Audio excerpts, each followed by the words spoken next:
Hi, welcome to this video. We're going to guide you through how to upload a carousel on Pinterest. So what you're going to do, hit the home feed here at the top left. New window will show up. Hit create pin. And you can upload or drag up to 5 photos.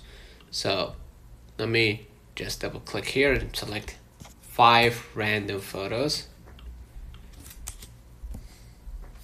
All right. Add a title.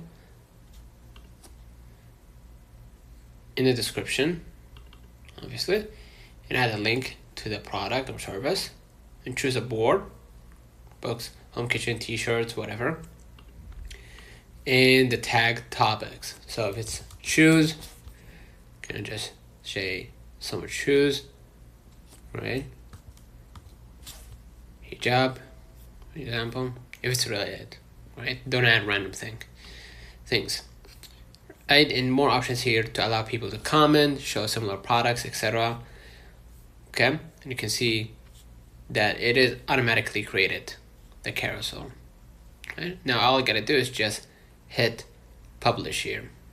If you want to edit something in the photos, you can add text, right? Or if you want to change the size, you can do that, right? Then just hit done, and basically once you hit publish, you're now gonna wait. Basically you can view the product now, right, by just hitting the picture here. So now you just created a carousel. Consider liking this video, subscribing. Until next time, see you.